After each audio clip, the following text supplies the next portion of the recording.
এখন অত্যন্ত মর্মান্তিক একটা ঘটনা এবং আমাদের অত্যন্ত প্রিয়জন, কিন্তু আর নতুন করে বলার কিছু নেই।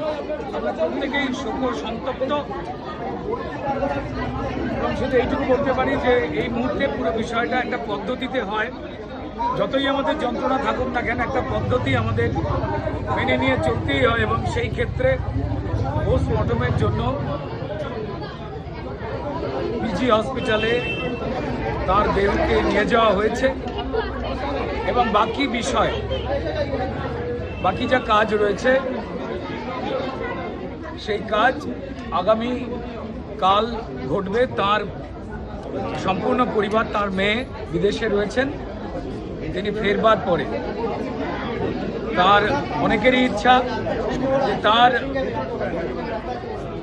দেহ লন্ডনে বিকালের দিকে নিয়ে যাওয়া হবে। এটা অনেকেরই ইচ্ছা রয়েছে, এইটুকু জানাতে পারি এখনো পর্যন্ত।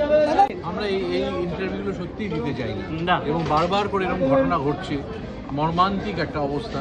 মানুষ চলে যায় ঠিকই, কিন্তু অনেকটার মতো এরকম রাজকীয় রসবোধ যায়, এরকম একটা প্রফাউন্ড সেন্স অফ হিউমার একটা মানুষের, তার এইভাবে চলে যাওয়া কেউ মানতে পারছি না। এখানে যারা মিডিয়ার আছেন তাদেরকে বলবো যে চলে গেছে তাকে তো আটকাতে পারবেন না, কিন্তু তার পুরনো ইন্টারভিউ, তার ছবি, তার নিয়ে আলোচনা, এগুলো বারবার করে তাকে সেলিব্রেট করুন, যাতে মানুষের কাছে আরও এই দুঃখের সময়টা কোনো রকম ফাঁকা জায়গা না থাকে।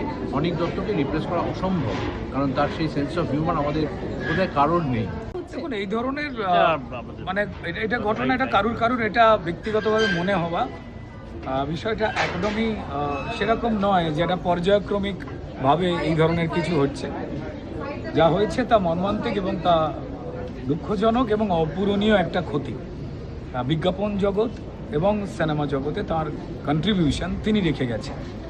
আমাদের মনে হয় যে তিনি যে ভালোটা রেখে গেছেন, আমাদের সেইটাকে নিয়েই চলা উচিত। কারণ খুব কম জনকে ঈশ্বর আশীর্বাদ করেন যে নতুন কোনো ধারা, নতুন কোনো বক্তব্যের প্রেক্ষিত আঙিনা একটা করবার। আমার সামনে কৌশিক গাঙ্গুলি দাঁড়িয়ে রয়েছে, একটু আগে আমাদের বন্ধু সৃজিত ছিলেন, আরও গুণী পরিচালক বন্ধুরা ছিলেন।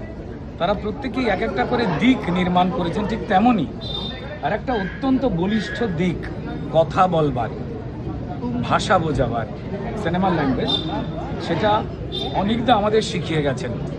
অনিকদা ততদিনই আমাদের মধ্যে আদরের সঙ্গে, যত্নের সঙ্গে বেঁচে থাকবেন যতদিন অনিকদার যে কাজগুলো, সেখান থেকে যদি আমরা কিছু শিখে, কিছু অভিজ্ঞতা নিয়ে আগামীর দিনে এগোতে পারি, এটাই বলবো। এবং তার রসবোধ রসবোধ, আমরা যে কারণে বলতাম যে এমন একজন মানুষ যার সঙ্গে মানে উদ্দামভাবে ঝগড়া করতে ভালো লাগে। এই ঝগড়া কিন্তু অন্য চারটে ঝগড়ার মতো নয়, তাত্ত্বিক ঝগড়া। যে রসবোধের জায়গা থেকে এই ঝগড়াটা না হলে আমরা বোধহয় অতৃপ্ত থাকতাম। আজকে না, অনেকদা রেগে গেল না আমাদের ওপরে, সবাই মিস করছেন তাকে। কালকে আবার বলছি যে এখান থেকে পিজি গেছে, সেখানে পোস্টমর্টম, তারপর তার পরিবারের, তার মেয়ের ঠিক করবেন, তিনি ফিরবেন বিদেশ থেকে। নন্দনেও তো যাওয়ার, তারপর হ্যাঁ, নন্দনে যাওয়ার কথা রয়েছে। তারপর কেওড়াতলায় শেষ করতে এমনই একটা পরিকল্পনা বা আগ্রহ রয়েছে সবার, এটাই বলতে পারি।